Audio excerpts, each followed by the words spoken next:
you need to initiate that contact with the copyright holder so that you have that to support you if there are any claims against you. Once and it happens quite frequently, some people will give a use of their copywritten material to educators, and then a year or so later, they may rescind that offer, and they may send them a letter or an email saying they want to rescind that offer. This happens a lot with authors who share their content whenever they're at the developing stage of their career because they want to get their work out there and want to get it known. But once they start to get into contracts where their work is being published, they will pull that back. That is not just authors of fiction, but that is also authors of educational content. Imagine you're a teacher and you're developing your own online virtual lab for microbiology. You may share that with other educators to get feedback and to develop those assets. But once you are contacted by somebody or you start to initiate turning that into your own professional content that you're going to start marketing as an educational resource and selling, you will want to rescind those offers. And so people who are doing those kind of things have the right to do that whenever they authored original content, if they've copywritten it at the beginning with the intent of developing it as an educational resource that's eventually going to grow into a vendor for educational content, then they will want to rescind that offer, because once they get into a contract with somebody, the copyright will take effect and they will want to market that as contracted educational content, if that makes sense. So that's one version there on email or on YouTube I wanted to talk to you about. So we're going to move forward here and talk about ownership rights. And that's what I was just discussing with you, that going back to Title 17, reproduction, distribution, derivative works, and public performance. All of those took place on YouTube with that video I just showed you. It was reproduced because it's very easy to download a video from YouTube and then load a version of your own copy up. That's the distribution model. I can create a YouTube channel, download a video off of YouTube, put my copy of their copywritten content up, and get people to start clicking on it. I'll give you a great example of that. I'm a big fan of the Marvel movies. I love all that comic book culture stuff. And so when a new Marvel movie comes out, the movie trailer will be put out on YouTube, and you will start to you will start to see millions of hits on that in a day. 100,000 clicks can generate somebody, but depending on their video channel, between $200 and $300, which doesn't sound like a great deal. But when you get into millions of clicks, you get into serious money. You can get into tens and $20,000 a month on a video being clicked. So people, whenever a new Marvel trailer will drop that day, they will download that video and put it on their channel to get people to navigate to their channel to click on that video. That's a reproduction of their copyrighted material. The distribution becomes your YouTube channel, which is free for you to create. The derivative work, the copying of portions of content, are presenting content new ways, is people take one of those Marvel trailers and they break it. They'll do what they call a breakdown video. They will look in the background and look for things that nerds like me are wanting to see and talk about. And so they'll take that video and extend it and talk over it and create a new work with it where they're critiquing it. That's legal, but just copying the video and placing it on your channel for people to navigate to so that they can click on it and trying to get yours to the top, that is not legal. So public performance and display is easy now. It used to be if I wanted to read from somebody's work, I had to go find a place and stand and read it. Now I can just put that out on the internet and get people to click on it. So the reproduction of work now, because of the digital domain, is a lot easier to do. And so this changes the structure of things. Like just recently, Margaret Atwood came out with the sequel to The Handmaid's Tale, for instance. And somebody thought it would be a good idea to get the first chapter out to people. So they read it into a microphone and posted that on YouTube. And they were a fan of the book. And they were just trying to get people aware of the book and get the first chapter out there. That is illegal copyright material being reproduced and digitally transmitted, and that led to a lawsuit against that person immediately because it was copyright infringement on that content. So those are ways that you can unknowingly infringe upon somebody's copyright, and that is getting more and more easy to track because software does that now. whenever you post a video to YouTube, if it's just me talking to you, if we post this video to YouTube right now, YouTube creates closed captioning for it, which is a transcript of our conversation. If I'm reading the first chapter of a book and I post that to YouTube, it creates a transcript, a file that is text. And the authors of books now post the entirety of their books to YouTube's copyright engine so that they can track and find that out. If you've ever posted a part of a video movie, Disney movie to YouTube, within a couple of hours, you will get a cease and desist. It will automatically shut down your YouTube account. The same thing will happen with a song. If you post a part of a song, YouTube will almost immediately now, the engine is so effective, shut down your video and the content on there. So there, you'll hear things talking about, I could post 30 seconds of a song. That is no longer the case. You cannot post 30 seconds of a song that is a copywritten song, because that is migrating people away from channels like Vimeo, which is also owned by YouTube, which generates revenue for those artists. So the reason I tell you that is not because I think you're just posting songs randomly in your course, but if you have content on your YouTube channel that you develop, like lectures and videos of yourself that you post, if YouTube shuts down your channel, it will shut down all the links inside of your course, which can cause problems for faculty. So I want you to be aware of that. A lot of this talk about content infringement and copyright infringement is because of legality, but I also look at the technical aspect of, if this shuts down your YouTube channel and you have content on there, then it'll break all the links inside your course, and it can take away your ability to sorry, somebody just sent me a text. It can take away your ability to be successful in instructing your course, and that is always my goal, is to make sure, once again, that you're protected. So the duration of time before work can become public domain is really 70 years.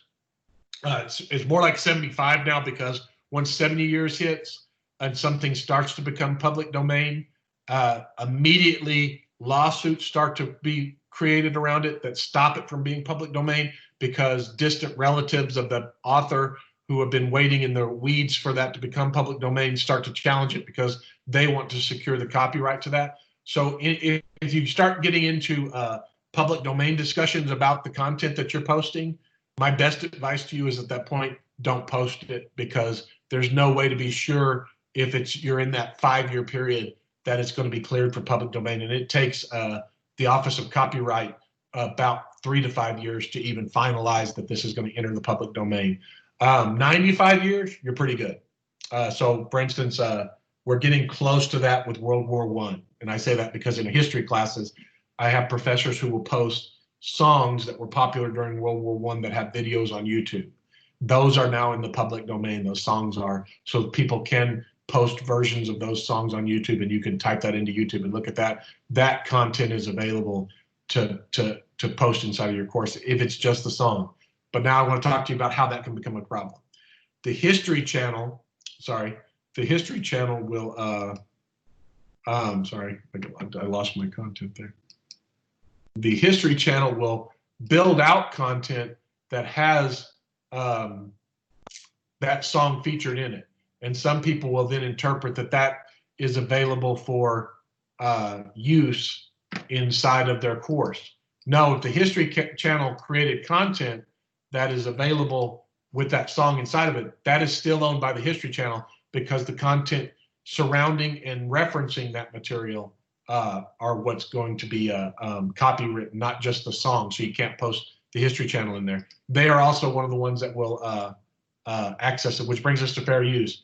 So there are very few court cases against professors and librarians, because our purpose is generally obvious and we are generally acting within the scope of our employment at the college. Very true. Anytime I've seen this initiated here, and I haven't seen any since I've been at TCC, I have seen this happen at University of North Texas. That is that where they've been challenging some professors on their use of content. That is an issue that they have to be aware of.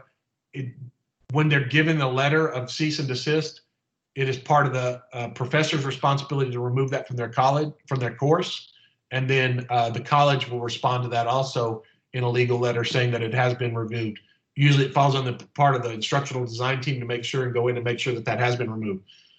Fair use is meant to be loose and flexible, but does not erase our responsibility to apply the factors and keep good records should a challenge be initiated against the college or an individual faculty member.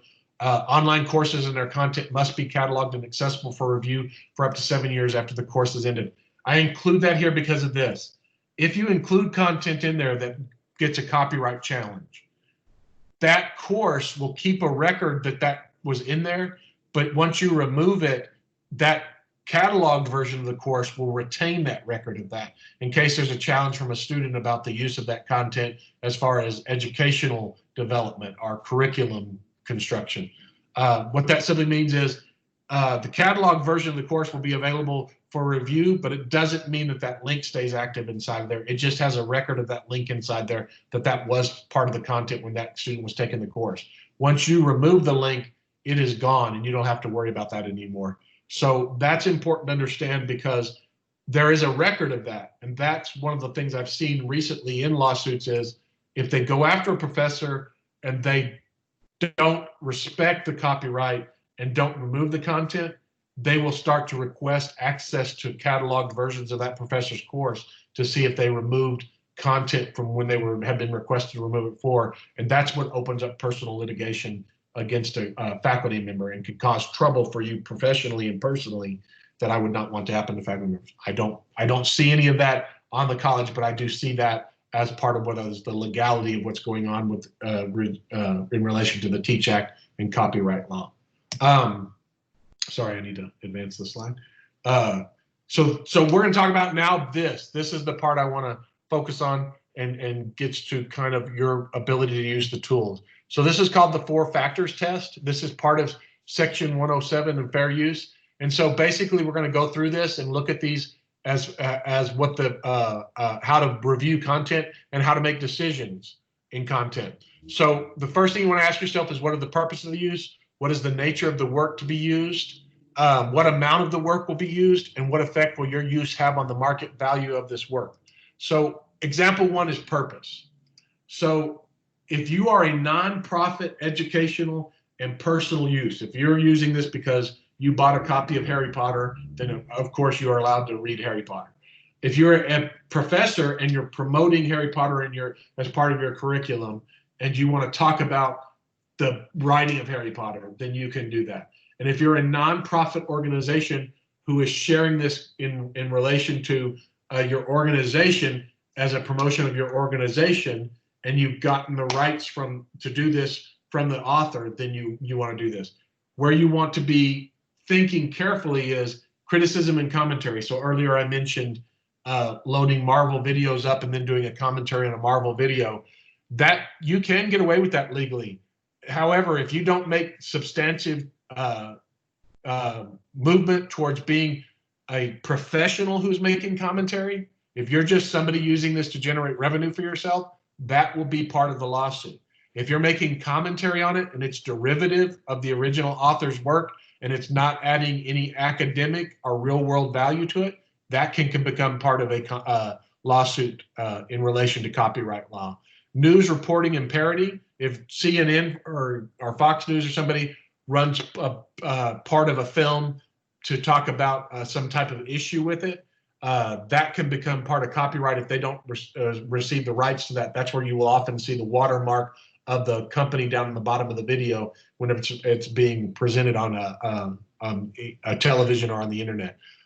Parody, you can parody something if you create from whole cloth a parody of it, but if you just take a video of a film, strip the audio out of it, and then put your voice over it to make fun of it, that is not legal parody use of the content. You are not allowed to just put somebody else's content up there. And other transformative use, the legal definition and examples of transformative are in that blue link there, and it gets very specific. The next, when you want to stop, is when it's commercial use to entity. So, for instance, I mentioned Harry Potter, which is J.K. Rowling. She worked with Scholastic. That's actually who published in America, which worked closely with educational institutions. They've created educational support materials as part of the marketing of Harry Potter to educational institutions from K through upper education. So they want you to purchase and use those. So if you build your curriculum around Harry Potter, you can enter into a issue where you are not using a commercial property correctly in an educational environment, and it can initiate a lawsuit or legal action. So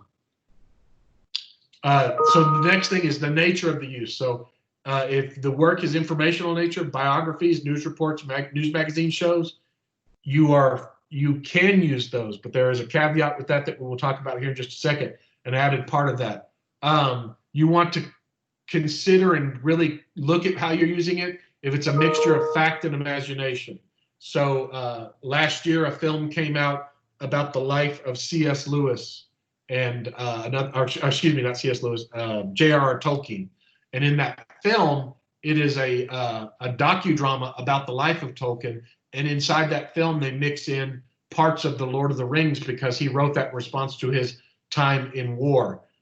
Because the parts of Lord of the Rings are in there, you are infringing upon the copyright of the Lord of the Rings. And the Tolkien estate would ask that you not include that content inside of a course where you're talking about Tolkien. Because it does infringe upon the imaginative property of the Lord of the Rings.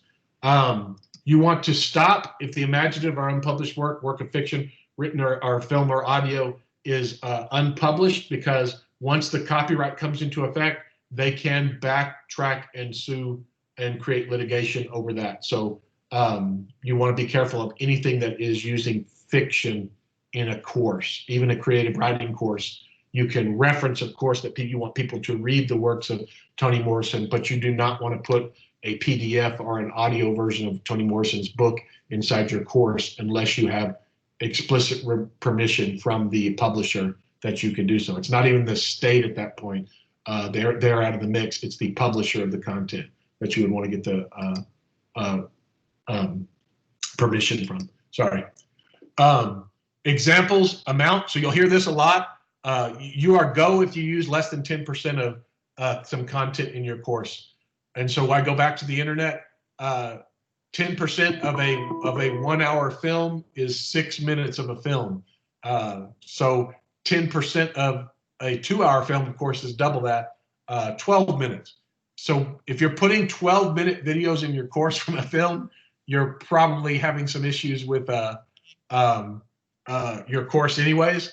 But they talk about this 10% rule like it's a gold standard. And I would say that I've seen it challenged several times in the last couple of years, because I can go on YouTube right now with you and show you where there are illegal versions of entire films current and presented on YouTube. You get into a very strange issue because some films are in litigation and there are no available versions of them out in the commercial market actively being overseen by a publisher. And so it is dangerous to get into that, because there are some films that are controversial films. One of them that I talk quite frequently about when I'm talking about this is Dogma by Kevin Smith, which deals with religion, and people use it in religious studies courses, scenes from it to talk about religious dogma and religious structuring. And while it can be humorous, there is no legal copyright out there for a published version of that right now. It's in litigation. And so if you use scenes of that from the internet, you can open up litigation not just from potential publishers, but from past publishers of that content as moving forward. So this 10% rule is not a great thing when you're looking at YouTube and you're looking at commercial films. If you're looking at something that was released by a film studio as a work of fiction, it's probably just a good idea not to put those links inside of your course. And you should stop using it if it's more than 10% of anything, whether it's educational content or commercial video production or film production content. So the effect is the big part, and that gets to what we were just talking about. Go if factors 1 through 3 do not impact the market, your use of it, the content of it, the amount of it that you're using.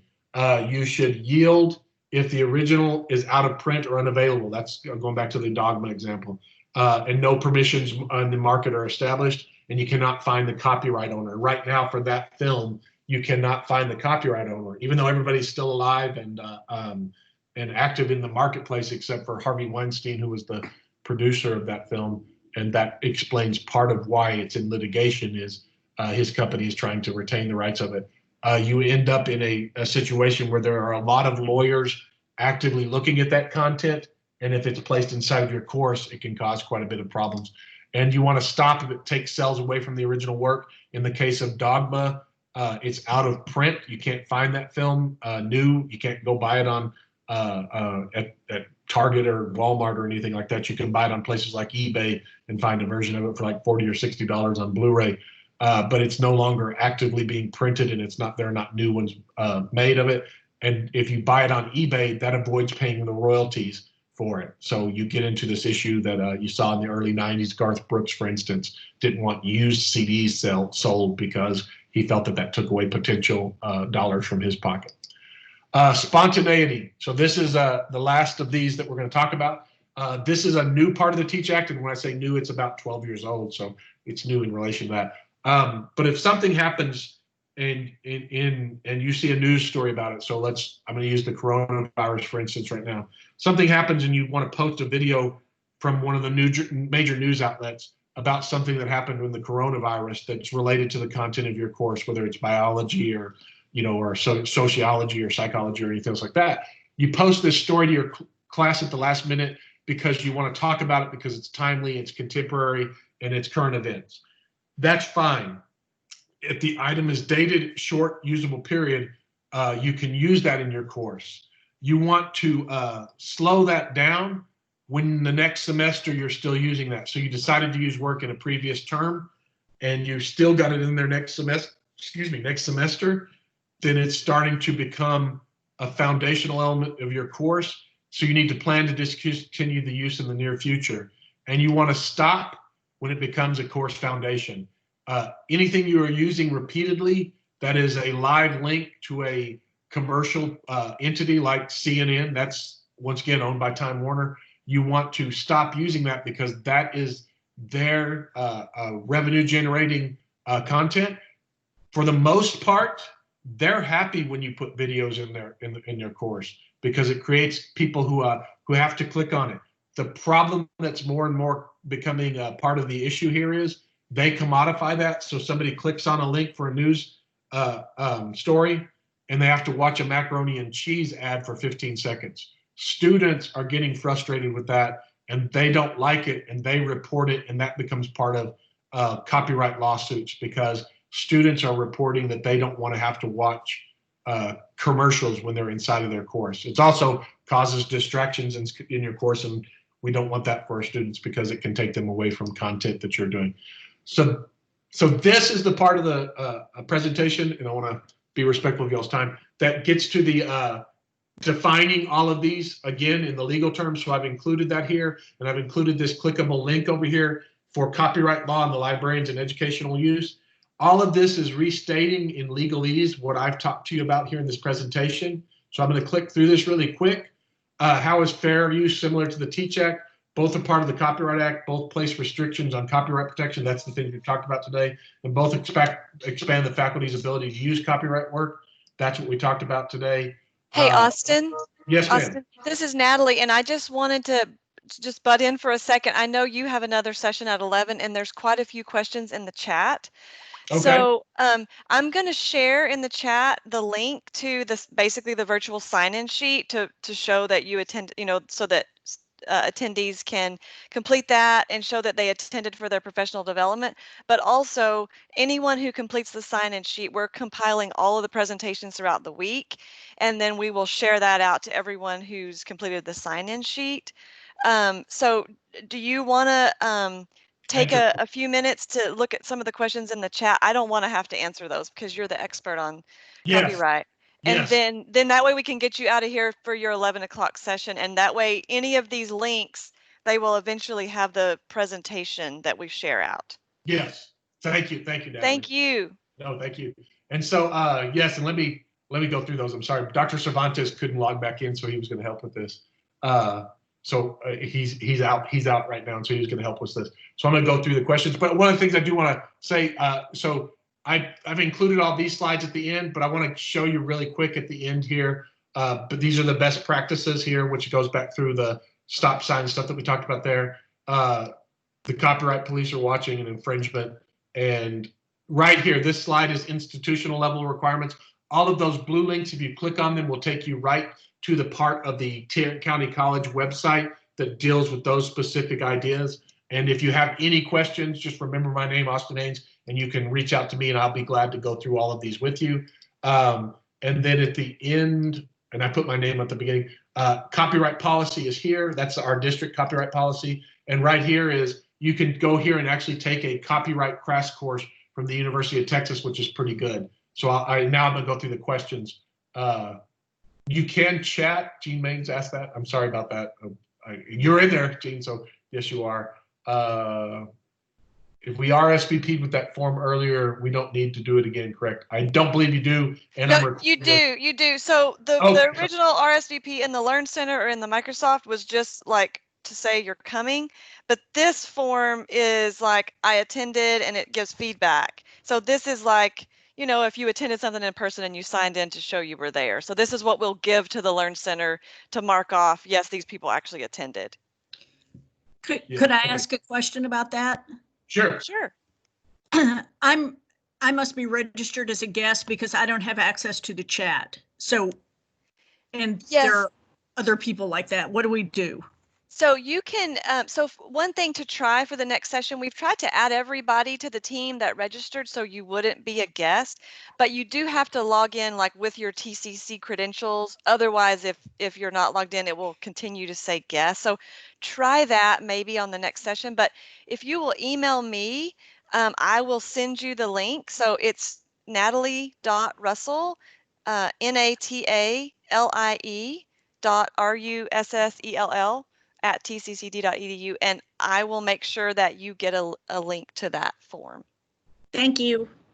And if you have any concerns about that, I did record, so the chat's recorded with that, so we'll see your name in there. But if you don't get credit for it, if you'll just email Natalie or myself or Dr. Cervantez or Allegra Davis, we'll make sure you get credit for it, just so you know. And so if y'all have questions, if y'all want to holler out, I see people have their hands up. If you want to holler out your questions, I'd be glad to help answer. One of the questions I do see is, what about YouTube videos? YouTube videos are the Wild West right now, but it's getting less of the Wild West, and it's actually not really. It just feels like the Wild West. They're all tracked, so be aware of that. Look at who is the. My best advice to you when you're posting a YouTube video is, if you are posting it from the official organization, you will see that they're the ones who own the channel. So, for instance, when I showed you that shot of Adult Swim back there, that's why I did that. The official channel of a video, if it's ran through their copyright engine, will be the first link you see generally. The copied links will be the ones beneath that. And if they're copied, I promise you, if it's a major corporation, they're aware that those copies are out there, and they are more than likely tracking their use, because they're going to litigate and go after the person who's posted the content. So I just want you to be aware about. So YouTube videos are an iffy thing sometimes, but if you ever have a question about one, if you will just reach out to me, I will be glad to help you look at and research and find out if that's effective use, just so you know. So I'm sorry, did anybody want to holler out a question? And so I've got, excuse me, I've got a question real quick. Sure. Okay, right now the Globe Theater and Folger Theater just recently ended, but they're streaming their performances of various Shakespeare plays. So would it be cool to link to the Globe streaming theater performance in my literature classes? Yes, if you make it a recommend, as a added piece of the content that you recommend it to your students if they want to look at that. Don't make it you have to watch this and then I'm going to test you on this kind of a thing, if that makes sense. It does. Yeah, exactly. And that they will, most educational usage issues arise when somebody just blatantly copies something. And so what I'll say about that is I since we went home with COVID, I've had people send me videos of content that they've gotten illegally from the History Channel quite frequently of entire programs, and they'll ask me to post that to YouTube. I can't, number one. Yeah. And number two, if you do, you open yourself up to litigation. Now you can say I'm a professor and I was going to use that in my course, but what'll immediately come back to you is you can't do that. And then the next question from their legal office will be, where did you get that copy? Yeah. So those are the things I always want to keep you away from. So for instance, right before we left, somebody asked me to post a copy of a VHS tape that they digitized on how to fly a small single engine plane. I asked them to get the approval from the copyright owner on that. And so they couldn't get that to me. And so I was not able to post that for them. And I see, is it Sunil? You have a guest? Or you have a question? Would you like to ask a question? Yes. Can you, Natalie, can you please repeat your email so I can write it down? Because I'm also registered as a guest and I could not I think sign up for that sheet. Sure. It's Natalie.Russell. That's NATALIE.RUSSELL. And then it's just at tccd.edu. Okay, thank you. Sure. 2 L's, 2 S's, 2 L's for her last name. And so I saw there were other, let me see if I'm doing this right. Sorry. There were other hands. And Austin, you're going to have to go to your next session. Okay. But if anyone is having issues and they are still, as a guest and can't chat, if you want to hang around with me in this session, we'll work through and make sure that if you attend a later session that you have full access. And feel free to email your questions directly to me and I'll be glad to answer them, or you can reach out to me and I'll be glad to help. So thank you. Y'all take care. I hope everything goes well. Talk to y'all later. Thank you, Austin. Okay, Natalie. Yes. Hi. My name is Julia Schmidt, and I'm a new hire at the Southeast campus. Okay. And I was just sent link to this different training. So I honestly don't know how to use TCC sites or, how to use my email. So I can email you from my different email. That's fine. So do you even have a TCC email yet, or you're brand new, so you don't quite have that yet? I just was created one. I had some problems with my account, so they just created it on Thursday, and I just signed up for technology training, and first available was July 25th. So. Gotcha. I just don't know how to email you from my TCC email account or how to use it. So I'm just participating. If you have a personal email, a Gmail, or go ahead and email me from that one, and I'll give you the link. And I'm sure they'll get you up and running with your TCC. But that's why the way that Teams works, if you don't have TCCD credentials when you're logging in, because we're using the channels within the Teams, it doesn't give you access to chat. So if you could reach out to the help desk and see if they could get you logged into your TCC email, then the rest of the sessions you should be good to go. Yeah, but what do I need to do with previous sessions? Because I also attended session at 9 o'clock. And just email me with those times. Yes, and I will send you absolutely. Okay, thank you so much. Okay, let's see. Who else can I help? Who's next? Looks like Cindy is next on my list with the hand raised. Oh, I'm sorry. I didn't realize that the hand was raised. This is Cindy, and I had the same issue as the others, and I'll email you. Okay, awesome. Great. Thanks. Yeah. Jeffrey, can I help you? Oh, Jeffrey, I think you're, would you unmute your mic? Because I see you talking, but I don't hear your. There we go. Better? Yes, that's it. That's better. Yeah. It says chat in channel meeting is only available to team members. So And I've added everybody that registered. Let me double check and make sure that you are a member. Because I couldn't find that form to fill out. Okay. So you are a member, and it may be, if I added you, I mean, Teams is kind of new to all of us, but we'll see if the next time you join a session, it looks to me like it's showing to me that you're not a guest any longer. So it may just be that it takes a minute, or maybe the next time you log into a meeting. But if you will email me, I will make sure and get you that. Okay. Sheet. All right. Thanks. Thank you. All right. All right. Who else? Let's see. I don't want to mispronounce the name, but Nulafar, is that close? Oh, would you turn your unmute your mic, because I can see you're speaking, but you're muted. So just click that mic so it's unmuted.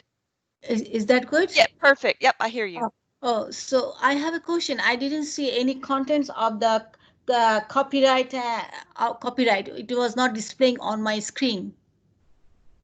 Oh, okay. What were you seeing? It was blank. I just hear audio one, not video. Okay. That is, I'm not sure. So you were in the Teams, and Yeah, you're yeah. seeing all of the microphone and the chat, but you just didn't see the screen share. Yeah, I didn't. I'm not sure what's going on there. Sometimes it minimizes the meeting. If you click on something else in Teams, and it'll be like a small box kind of at the top left or the top right. And if you click on it, it will maximize it. Okay. Okay, thank you so much. Yeah, in the next time. Okay. Yes. Anybody else have a question that doesn't have access to the chat, so you'd prefer to ask it over the microphone?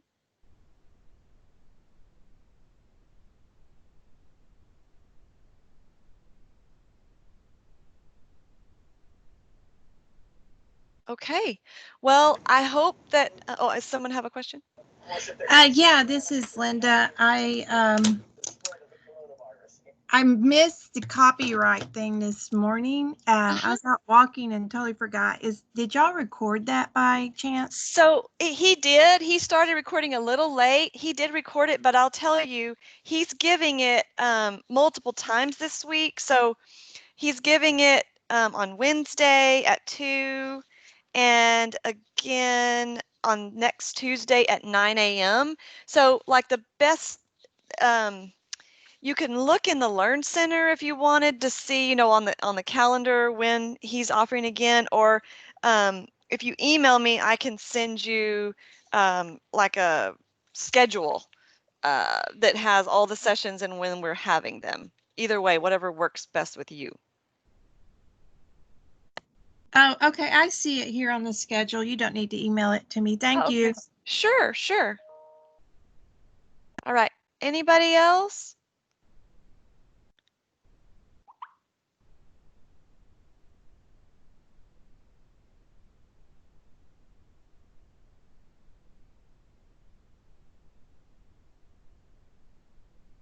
Okay, well, if there's no other questions, then I'm going to close out and go to the next meeting. Thank you all for attending. And if there's any questions or you have any issues with the sign-in sheet or something, just send me an email. Thanks so much.